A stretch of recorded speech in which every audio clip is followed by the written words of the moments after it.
청소부 할머니의 숨겨진 진실. 2024년 11월 15일 새벽 3시 47분 서울 강남 테헤란로의 43층 유리 빌딩. 엘리베이터가 느릿하게 올라가는 소리만이 정적을 깨뜨렸다. 나는 청소 카트를 밀며 30층 복도를 걸었다. 형광등 불빛이 대리석 바닥에 차갑게 반사되었다. 창밖으로 보이는 도시는 잠들어 있었다. 불 꺼진 건물들 사이로 가로등만이 외롭게 빛나고 있었다. 마치 33년 전 그날 밤처럼. 내 이름은 박영순. 56세. 사람들이 아는 나는 그저 늙고 힘없는 청소부다. 매일 새벽 4시에 출근해서 오전 8시까지 30층에서 35층까지의 사무실을 청소한다. 월급 185만 원.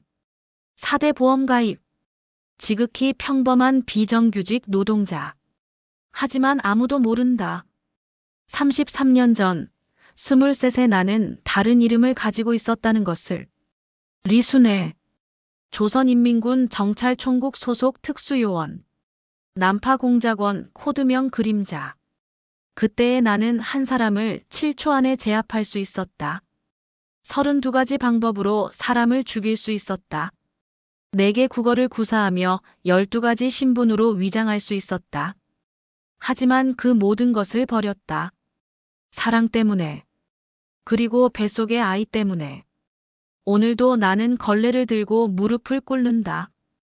회장실 대리석 바닥을 닦으며 생각한다. 이것이 내가 선택한 삶이라고. 내 딸 서연이를 위해선 다 괜찮다고. 그런데 오늘 밤은 뭔가 달랐다. 회장실 문이 살짝 열려 있었다. 평소라면 철저히 잠겨 있어야 할 그 문이. 안에서 낮은 목소리들이 흘러나왔다. 박 비서 처리는 어떻게 할까요? 김태식 전무의 목소리였다. 적당히 즐기고 버려. 어차피 한번 더러워진 년은 입도 못 열어. 최현준 회장의 목소리. 내 심장이 멈추는 것 같았다. 박 비서. 박서연. 내 딸. 그리고 최현준. 31년 전 나와 사랑했던 남자. 서연이의 아버지. 그는 여전히 모르고 있었다. 매일 자신의 사무실을 청소하는 늙은 여자가 누구인지. 자신이 그토록 유능하다고 칭찬하는 박 비서가 누구의 딸인지. 나는 청소 카트를 조용히 밀고 화장실로 들어갔다. 그리고 거울을 봤다. 주름진 얼굴, 백발이 섞인 머리, 굽은 허리. 하지만 눈빛은 아직 살아있었다. 33년간 잠들어 있던 난파공작원 그림자의 눈빛이. 그날 밤 붉은 달이 떴다. 그리고 나는 결심했다. 더 이상 숨지 않기로. 더 이상 참지 않기로. 이제 내 딸의 복수를 시작할 때다. 2024년 3월 6개월 전. 아줌마, 청소 아직도 안 끝났어? 날카로운 고함 소리에 나는 걸레질하던 손을 멈췄다. 김태식 전무였다. 45, 기름진 얼굴에 비싼 양복을 걸친 남자. 이 회사의 실세 중 한 명이자 최현준 회장의 오른팔. 죄송합니다. 곧 끝내겠습니다. 나는 허리를 더 굽히며 대답했다. 굽신거리는 것이 익숙해진 지 오래였다. 김태식은 방금 닦은 바닥에 일부러 구두를 비비며 지나갔다. 진흙이 묻은 바닥을 보며 비웃음을 흘렸다. 청소부 주제에 제대로 하는 게 하나도 없네. 나는 아무 말 없이 다시 무릎을 꿇고 바닥을 닦았다. 손가락 관절이 욱신거렸다. 류마티스 관절염. 차가운 물에 손을 담그며 수십 년을 일한 대가였다. 하지만 참았다. 늘 그래왔듯이. 오전 6시가 되자 직원들이 하나 둘 출근하기 시작했다. 나는 벽 모퉁이로 몸을 숨겼다. 그들의 시야에서 사라지는 것. 그것이 청소부의 첫 번째 덕목이었다. 엄마. 작은 목소리에 고개를 들었다. 서연이었다. 28. 명문대 경영학과를 수석으로 졸업하고 이 회사에 입사한 지 3년째. 회장 비서실의 에이스. 남들이 10년 걸릴 승진을 3년 만에 이뤄낸 능력자다.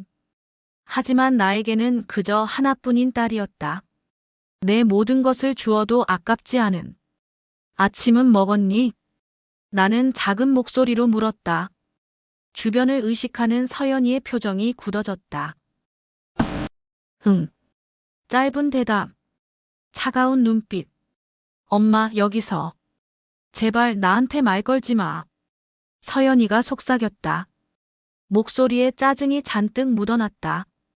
사람들이 본다고. 미안. 그냥 걱정돼서. 걱정은 무슨. 내 앞길 좀 막지 마.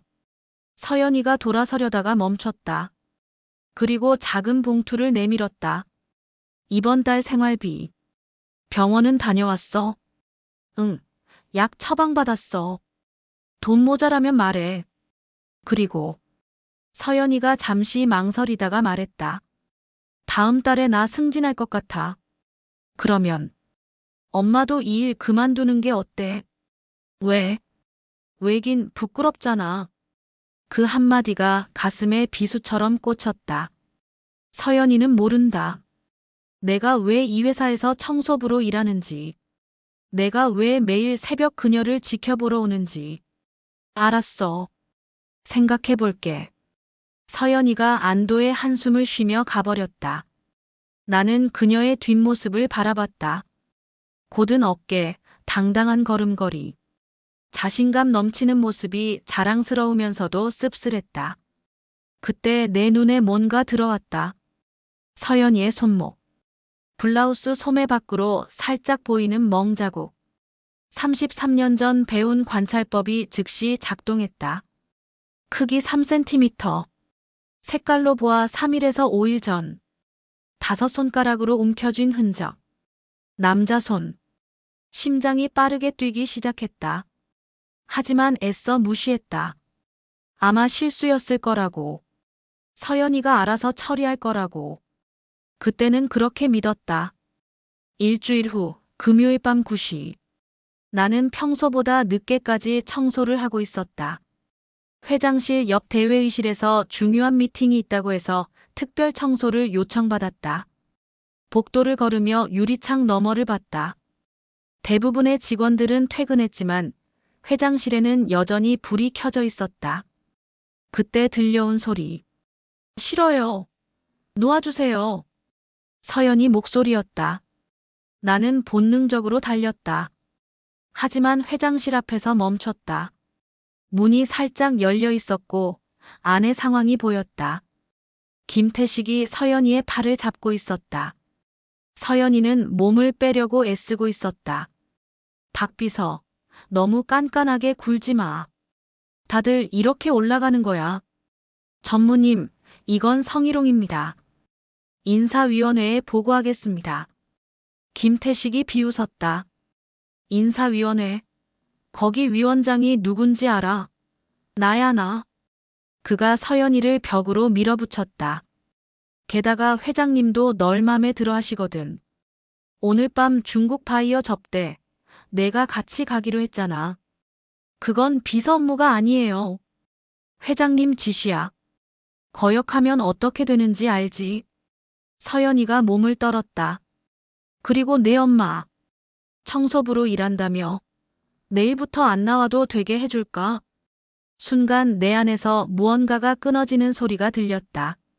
33년간 꽁꽁 묶어두었던 사슬이 하나씩 풀리는 소리. 하지만 참았다. 아직은 때가 아니었다. 나는 조용히 물러났다. 그리고 화장실에 숨어 서연이를 기다렸다. 10분 후 서연이가 화장실로 들어왔다. 거울 앞에서 흐트러진 옷매무새를 정리하며 눈물을 닦았다. 서연아. 내 목소리에 그녀가 깜짝 놀랐다. 엄마, 왜 여기? 괜찮니? 괜찮아. 거짓말이었다. 그녀의 손이 떨리고 있었다. 김태식 전무가 뭐라고 했니? 아무것도 아니야. 서연아, 엄마한테는 말할 수 있잖아. 서연이가 나를 노려봤다. 엄마가 뭘 할 수 있는데? 청소부가. 그 말이 아팠지만 이해했다. 서연이는 나를 무력한 존재로 봤다. 그녀를 지켜줄 수 없는 늙고 가난한 엄마로. 미안해. 엄마가 무능해서. 서연이의 표정이 누그러졌다. 아니야. 내가 해결할게. 그녀가 화장실을 나간 후 나는 거울을 봤다. 거울 속에 나는 정말 무력해 보였다. 하지만 그것은 가면이었다. 33년간 쓰고 있던 가면. 이제 벗을 때가 왔는지도 모른다. 토요일 밤 10시. 나는 로얄 호텔 맞은편 카페에 앉아 있었다. 청소부 유니폼 대신 검은 옷을 입었다. 모자를 눌러 쓰고 신문을 펼쳐들었다. 서연이가 김태식 전무 최현준 회장과 함께 호텔로 들어가는 것을 봤다. 중국 바이어들도 함께였다. 11시 30분 서연이에게서 문자가 왔다. 엄마, 나 집에 늦을 것 같아요. 걱정하지 마세요. 평범한 문자였지만 뭔가 이상했다. 서연이는 보통 반말로 문자를 보낸다. 존댓말을 쓴다는 것은 위험 신호였다. 나는 일어섰다. 호텔 직원 통로는 이미 파악해두었다. 청소부로 일하며 배운 것 중 하나는 건물에 숨겨진 통로를 아는 것이었다. 12층 VIP 라운지. 복도를 걷다가 청소부 유니폼을 입은 아주머니를 만났다. 어머, 영순 씨. 망원시장에서 만난 김씨 아주머니였다. 이 호텔 야간 청소를 한다고 들었다. 김씨 아주머니, 1207호실 청소하셨어요? 아직이에요. 왜요? 제가 대신 할게요. 아주머니는 다른 층 하세요. 정말? 그래주면 나야 땡큐지. 나는 청소 카트를 받아들었다. 그리고 1207호로 향했다. 문 앞에서 들려오는 소리. 한 잔만 더 마셔. 박비서. 전무님. 그만 마시고 싶어요. 거래처 사장님이 주시는 술인데 거절하면 실례지. 중국어로 주고받는 대화. 나는 알아들을 수 있었다. 4개 국어 중 하나가 중국어였다. 이 여자 예쁘네. 오늘 밤 재미있겠어. 김 전무가 약을 탔으니 곧 쓰러질 거야. 분노가 끓어올랐다. 나는 문을 두드렸다. 룸서비스입니다. 안 시켰는데. 호텔에서 보내드리는 서비스입니다. 문이 열렸다. 김태식 전무가 짜증스러운 얼굴로 나를 봤다. 뭐야, 아줌마가 왜 왔어? 꺼져. 죄송합니다. 그런데 나는 청소 카트에서 스프레이를 꺼냈다. 표백제가 든 스프레이. 그리고 김태식의 눈에 뿌렸다. 아, 내 눈. 김태식이 비명을 지르며 뒹굴었다. 나는 재빨리 방으로 들어갔다. 서연이는 소파에 쓰러져 있었다. 숨을 쉬고 있었지만 의식이 없었다. 중국인 2명이 놀라 일어섰다. 뭐야, 이 아줌마는? 나는 중국어로 대답했다. 너희가 중국 공안에 수배된 조직 폭력배라는 걸 아는데도 그런 소리가 나오나? 그들의 얼굴이 창백해졌다. 어떻게? 10초 안에 사라져. 안 그러면 경찰에 연락한다. 그들은 도망쳤다. 김태식은 여전히 바닥에서 뒹굴고 있었다. 경찰 불러. 이 미친 할망구가. 나는 그의 머리채를 잡았다. 그리고 귀에 대고 속삭였다. 지금 이 상황에서 네가 경찰을 부른다고. 한 번만 더 내 딸 건드리면 그땐 진짜로 죽인다. 그리고 그놈의 목을 손날로 강력하게 쳤다. 3초 만에 기절했다. 서연이를 안고 방을 나왔다. 복도에서 최현준과 마주쳤다. 그는 나를 보고 멈췄다. 33년 만의 재회였다. 하지만 그는 나를 알아보지 못했다. 청소부, 왜 박 비서를? 술에 약을 탔습니다. 김태식 전무가. 최현준의 표정이 굳어졌다. 증거는? 1207호에 가보세요. 그는 지나쳤다. 나를 그저 청소부로만 봤다. 나는 서연이를 안고 엘리베이터에 탔다. 거울에 비친 내 모습은 초라했다. 하지만 눈빛은 살아있었다. 그림자가 깨어나고 있었다. 새벽 3시, 우리 집. 서연이가 깨어났다. 엄마, 괜찮아. 집이야. 서연이가 주변을 둘러보다가 갑자기 기억이 난 듯 몸을 떨었다. 김태식. 그 사람이. 걱정하지 마. 아무 일 없었어. 엄마가 데려왔어. 어떻게? 엄마가 어떻게? 나는 잠시 망설였다. 이제 말해야 할 때인가? 서연아, 엄마가 그동안 못했던 이야기가 있어. 나는 오래된 앨범을 꺼냈다. 먼지가 쌓인 앨범. 33년간 한 번도 열지 않았던. 첫 페이지에는 젊은 여자의 사진이 있었다. 군복을 입은 여자. 이게 엄마.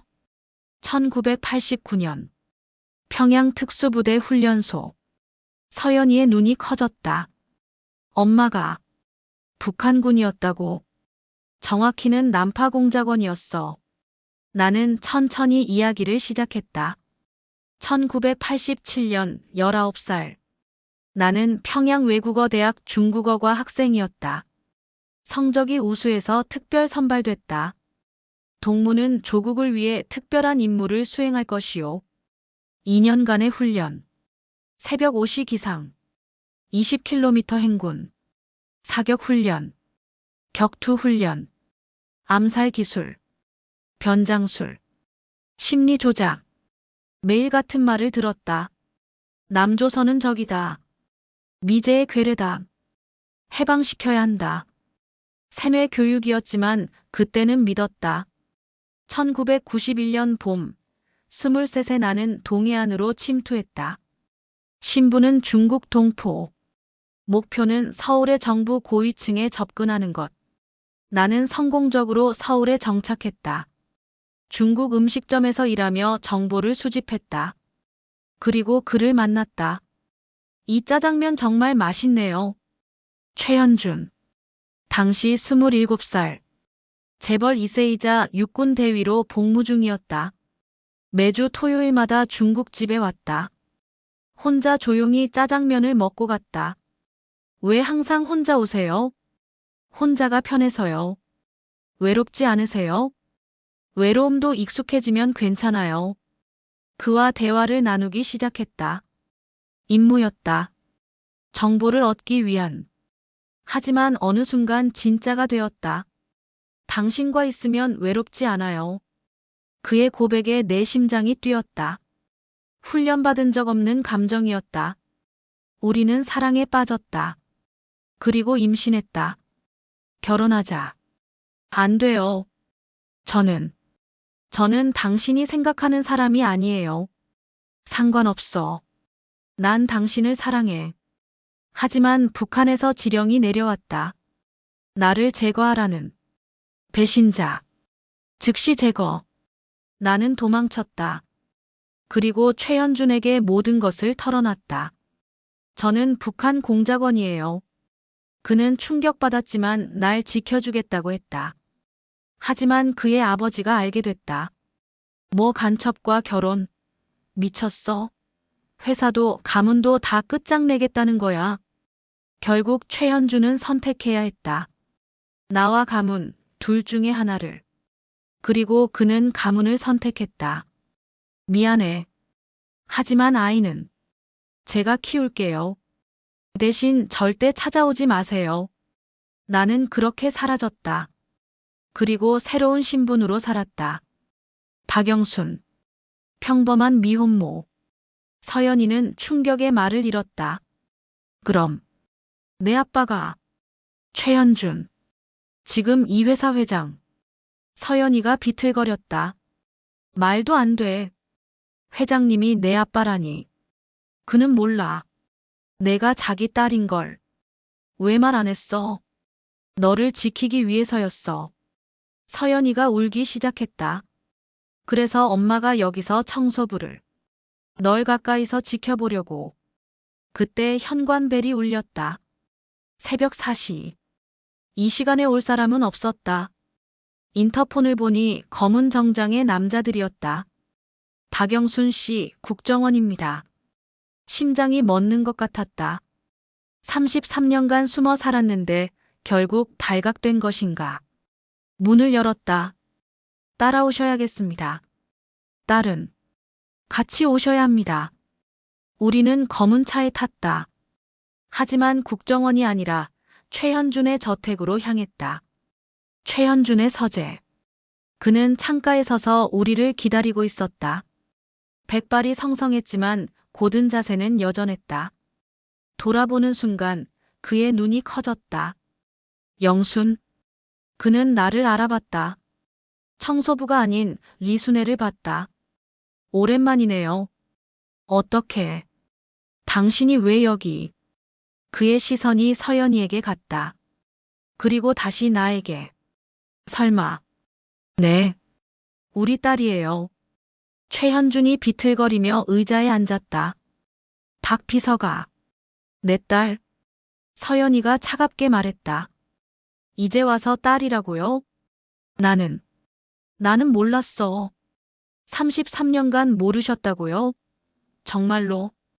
최현준이 고개를 숙였다. 영순이 완전히 사라졌어.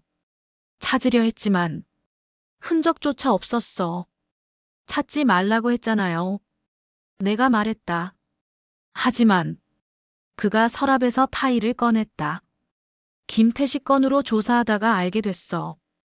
청소부 박영순의 정체를. 파일에는 내 모든 것이 있었다. 난파 기록, 새로운 신분, 그리고 서연이의 출생. 국정원에도 아직 파일이 있더군. 그래서 내가 막았어. 더 이상 파고들지 말라고. 왜? 내 딸이니까. 서연이가 냉소했다. 이제 와서 아버지 행세요? 미안하다. 정말 미안하다. 최현준이 무릎을 꿇었다. 회장이 무릎을 꿇은 것이다. 용서받을 생각은 없어. 하지만 이제라도. 됐어요. 서연이가 돌아섰다. 엄마 가요. 하지만 최현준이 말했다. 김태식이 보복할 거야. 뭐? 그는 단순한 전무가 아니야. 뒤에 조직이 있어. 최현준이 파일을 더 꺼냈다. 김태식은 조직폭력배와 연결되어 있어. 그리고 더 큰 문제는 그가 또 다른 서류를 펼쳤다. 북한과도 연결되어 있을 가능성이 있어. 내 등골이 서늘해졌다. 북한? 최근 우리 회사에 중국 기업을 통해 이상한 요구가 들어왔어. 청소부 명단을 달라고. 서연이가 놀라 나를 봤다. 엄마를 찾는 거예요? 33년이 지났는데도 포기 안 했나 보군. 최현준이 창밖을 바라봤다. 영순, 이제 숨을 곳이 없어. 김태식도 북한도 널 노리고 있어. 그래서 내 제안을 받아줘. 지금이라도 자수를 하는 게 어때? 나는 비웃었다. 김태식이 날 노린다면 서연이도 위험할 수 있는데 지금은 그럴 수 없어요. 서연이가 안전해지기 전까진. 33년간 잠들어 있던 본능이 깨어나는 느낌. 싫어. 서연이가 말했다. 엄마는 더 이상 위험한 일 안 했으면 좋겠어. 서연아. 33년간 혼자 살아온 것만으로도 충분해. 그때 최현준의 핸드폰이 울렸다. 뭐? 김태식이 실종됐다고. 다음 날 아침. 나는 여전히 청소부 유니폼을 입고 회사에 나갔다. 하지만 오늘은 달랐다. 청소 카트 안에는 특별한 것들이 들어있었다. 소형 카메라, 녹음기, 그리고 33년 전 훈련소에서 배운 수제 무기들. 30층 복도를 걸으며 관찰했다. 김태식의 부하들이 곳곳에 있었다. 그들은 나를 의심하지 않았다. 청소부는 투명인간이니까. 아줌마, 여기 좀 치워. 김태식의 비서 정민수가 일부러 커피를 쏟았다. 네, 알겠습니다. 나는 굽실거리며 바닥을 닦았다. 그러면서 그의 주머니에서 떨어진 명함을 주었다. 황금용파 기획실장 정민수. 황금용파. 서울 최대 조직폭력배. 퍼즐이 맞춰지고 있었다. 점심시간, 나는 회사 뒤편 흡연실로 갔다. 거기서 정민수가 통화하는 것을 들었다. 형님, 김태식 전무는 안전한 곳에 있습니다. 네, 박영순이라는 청소부. 오늘 밤 처리하겠습니다. 나는 조용히 물러났다. 그리고 화장실에서 핸드폰을 꺼냈다. 33년 만에 사용하는 암호. 여보세요, 사냥개입니까? 코드 흑조. 긴급 지원 요청. 전화 너머에서 잠시 침묵이 흐르다가 늙은 목소리가 들렸다. 그림자? 네, 맞습니다. 33년 만이군. 무슨 일이오? 사냥개는 나와 함께 훈련받았던 동료였다. 지금은 탈북 후 국정원 협력자로 일하고 있었다. 황금용파를 아시오? 알지. 북한 자금줄 중 하나요. 오늘 밤 그들이 움직일 거요. 날 도와줄 수 있겠소? 도와주겠소. 예정을 생각해서. 밤 11시. 나는 집이 아닌 회사에 있었다. 30층 회장실. 일부러 미끼가 된 것이다. 엘리베이터가 올라오는 소리. 발자국 소리. 10명. 아니, 12명. 문이 열렸다. 청소부 할망구 어디 있어? 정민수였다. 나는 회장실 책상 뒤에서 일어섰다. 찾았다. 그들이 달려들었다. 나는 청소 카트를 밀었다. 카트가 쓰러지며 달려들던 놈들에게 부딪혔다. 바닥에는 표백제가 쏟아졌다. 미끄러운 바닥. 2명이 넘어졌다. 나는 걸레봉을 들었다. 알루미늄 봉. 끝을 날카롭게 갈아둔. 달려드는 녀석의 무릎을 쳤다. 2번째 남자의 목을 찔렀다. 하지만 56세의 몸은 역시나 한계가 있었다. 이 할망구가. 정민수가 내 팔을 잡았다. 그때였다. 창문이 깨지며 검은 복장의 사람들이 들어왔다. 국정원이다. 모두 무기를 버려라. 사냥개가 약속을 지킨 것이다. 혼란을 틈타 정민수가 도망쳤다. 나는 뒤쫓았다. 계단을 뛰어올랐다. 옥상. 정민수가 난간에 서 있었다. 미친 할망구. 감히 우리 조직을. 조직? 북한의 개들이겠지. 정민수가 웃었다. 북한? 우린 그보다 더 큰 존재야. 무슨 소리야? 최현준도 김태식도 다 우리 손 안에 있어. 그가 총을 꺼냈다. 넌 너무 많이 알았어. 총구가 나를 향했다. 그 순간 뒤에서 누군가 정민수를 쳤다. 서연이었다. 우리 엄마한테서 떨어져. 정민수가 비틀거렸다. 총이 떨어졌다. 그 틈에 나는 재빨리 총을 집어들었다. 이제 끝났어. 하지만 정민수가 웃었다. 무슨 소리 이제 시작이야. 그가 핸드폰을 꺼냈다. 폭탄이 설치되어 있어. 이 건물 전체에. 거짓말이겠지. 서연이가 떨며 말했다. 30분 후 폭발이야. 막을 수 있는 건 나뿐이지. 정민수가 비열하게 웃었다. 선택해. 날 보내주든가 다 같이 죽든가. 그때 엘리베이터가 열렸다. 최현준이 나왔다. 그리고 그 뒤에 김태식이 있었다. 회장님. 정민수가 놀랐다. 김태식이 웃었다. 멍청한 놈. 다 계획이었어. 무슨. 박영순을 끌어내기 위한 함정이었지. 최현준이 나를 봤다. 미안해, 영순. 하지만 내 정체가 탄로나면 서연이도 위험해져. 배신감이 밀려왔다. 처음부터 다 알고 있었군요. 27년간 찾았어. 그리고 5년 전 찾았지. 하지만 그가 한숨을 쉬었다. 널 지키는 최선의 방법은 모른 척하는 거였어. 그래서 김태식이 서연이를. 그건 계획에 없었어. 김태식이 선을 넘은 거야. 김태식이 항변했다. 회장님이 시키셨잖습니까? 접대를 시켰지 강간을 시킨 게 아니야. 그들이 다투는 사이 나는 결심했다. 총을 들어 천장에 쐈다. 모두가 멈췄다. 폭탄 해제해. 정민수를 향해 총구를 겨냥했다. 열센다.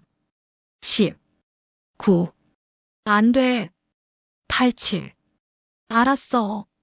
1207. 나는 서연이를 봤다. 가서 해제해. 서연이가 달려갔다. 그리고 나는 총을 최현준에게 돌렸다. 영순. 33년간 알고 있었다고. 최현준이 고개를 끄덕였다. 지켜봤어. 멀리서. 서연이가 우리 회사에 입사한 것도 당신이 조작한 거군요. 아니, 그건 서연이 실력이야. 난 단지 기회를 준 것뿐. 김태식이 끼어들었다. 회장님, 이제 끝내시죠. 경찰에 넘기면. 최현준이 김태식을 노려봤다. 넌 끝이야. 뭐라고요? 성폭행, 횡령, 조직폭력배와 결탁. 증거는 다 모았어. 김태식의 얼굴이 파랗게 질렸다. 회장님이 시키신 증거 있어? 없었다. 최현준은 치밀했다. 제기랄. 경찰이 도착했다.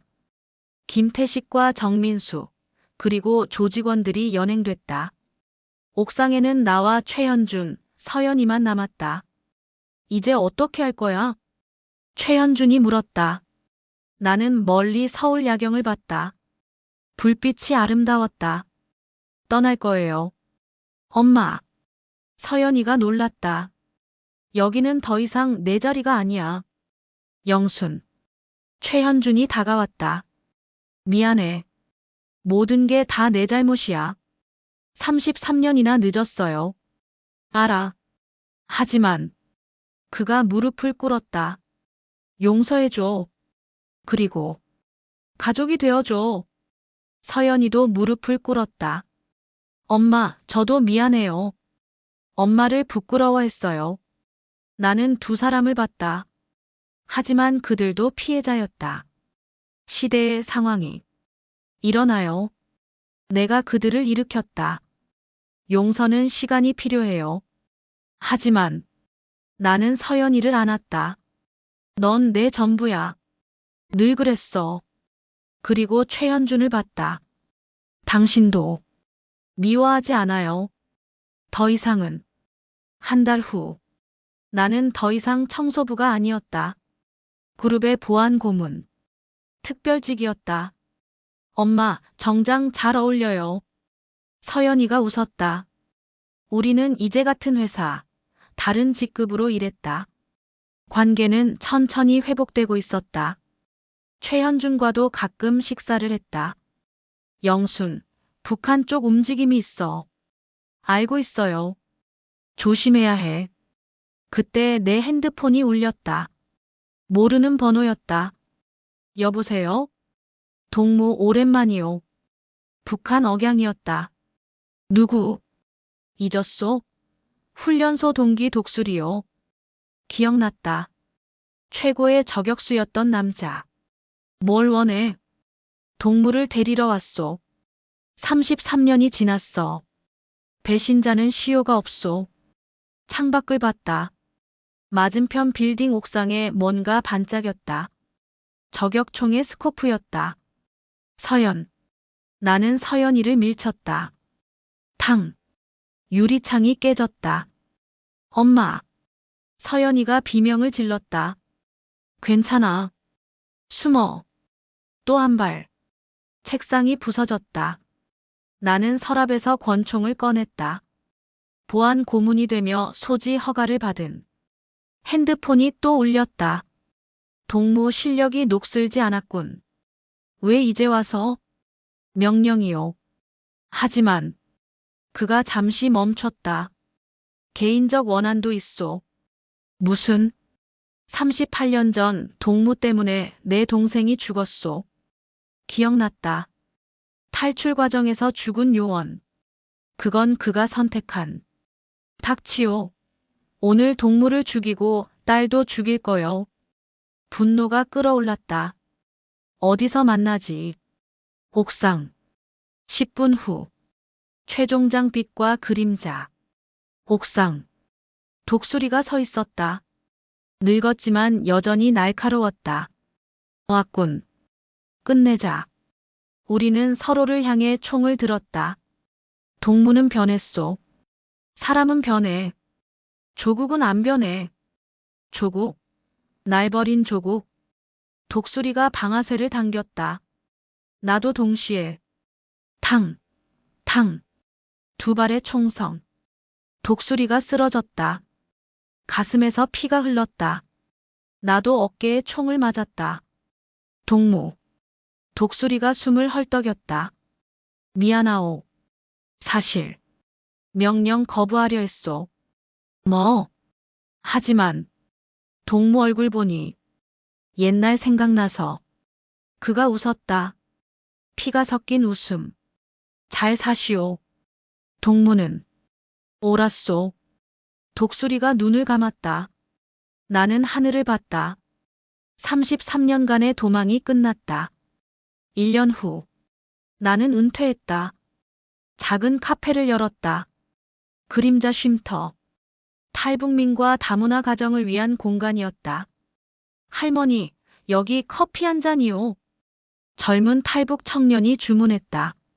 그래, 잠시 앉아 있어. 나는 커피를 내렸다. 서연이가 들어왔다. 엄마 왔어요. 이제 그녀는 당당히 엄마라고 불렀다.